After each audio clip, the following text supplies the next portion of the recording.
The small town of Hollow Creek was a place where time seemed to have stopped. The streets were paved with old stones, worn smooth by generations of footsteps. Wooden houses groaned under the weight of their years, their timbers sighing in the wind. A heavy silence settled over the town after nightfall, a quiet so profound it felt almost sacred. It was a peaceful place, until the disappearances began. It started with the grocer's boy, 10-year-old Eli Turner, a cheerful kid with a bright smile. He left one morning to deliver milk to the old white mansion at the edge of town. He never arrived. His empty milk crate was found by the side of the road, but Eli was gone. Panic hadn't set in yet. Not really. People thought he'd just wandered off, maybe chasing a rabbit into the woods. They searched for days, but found nothing. A month later, when the next new moon painted a sliver of light in the sky, Martha Hill vanished. She was the beloved schoolteacher, a kind woman who knew every child by name. She was last seen crossing the covered bridge, a dense fog rolling in from the creek and swallowing her whole. Her scarf was later found caught on a splintered rail of the bridge, fluttering in the breeze like a final silent wave goodbye. That's when real fear took root in Hollow Creek. Sheriff Dawes was a man who had spent his life keeping the peace, swore he would get to the bottom of it. He was a practical man, not one for superstition. He dismissed the growing whispers of strange happenings.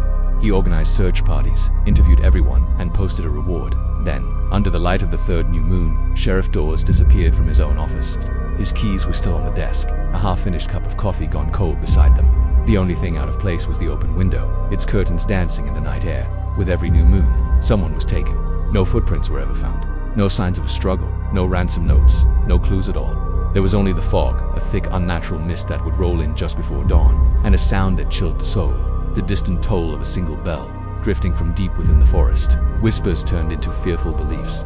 The townsfolk spoke of a phantom church, a chapel hidden among the ancient pines. The old church had burned to the ground more than 50 years ago in a terrible fire, a tragedy that the town's elders refused to speak of. Yet, people swore they could hear a choir singing hymns at night, their voices carried on the wind from the very spot where the church once stood. No one dared to go near the ruins. They locked their doors, shuttered their windows, and prayed the new moon would pass them by.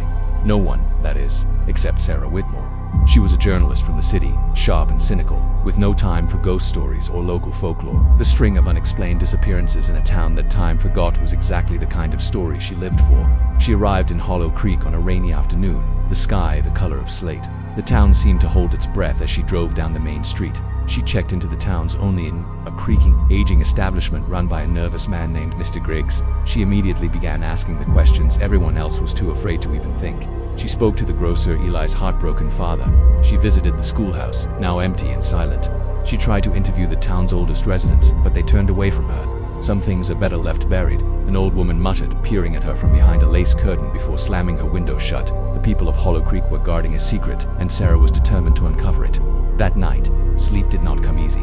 Sarah dreamed of voices, soft and melodic, calling her name from the darkness of the forest. They sounded like a choir, their words echoing with a strange, hollow sadness. She woke with a start, her heart pounding. The air in her room was frigid. Her window, which she had latched shut before bed, stood wide open, and through it, drifting from the woods, she heard the faint, clear chime of a bell. Fear warred with her journalistic instincts, but curiosity won. This was it. This was the story.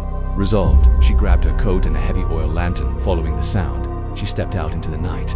The fog was thicker than she could have imagined, like walking through smoke. It clung to her, damp and cold, muffling all sound except for the rhythmic tolling of the bell. She walked for what felt like minutes, or maybe it was hours. Time seemed to bend and warp in the disorienting mist.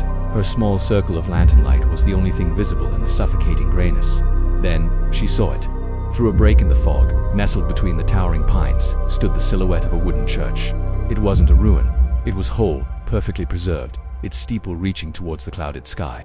A warm, flickering light glowed from within its windows, as if a service were in progress. But it shouldn't be here. This was the spot where the old chapel had burned down 50 years ago. It should be nothing but a foundation of charred stones and ashes. Soft hymns drifted from inside, the same haunting melody from her dream. Her hands trembled as she approached the large wooden doors. Pushing one open with her fingertips, she was met with a blast of icy air. The singing stopped. Inside, the church was lit by dozens of candles, but their flames gave off no warmth. The air was heavy with the smell of damp earth and something else. Something like old paper and decay. Hanging on the wall behind it were rows of old framed portraits. She recognized the faces immediately from the photographs she'd seen around town. There was Eli Turner, his smile now a frozen memory. There was Martha Hill, her kind expression captured forever. And there was Sheriff Dawes, his gaze stern even in the painting.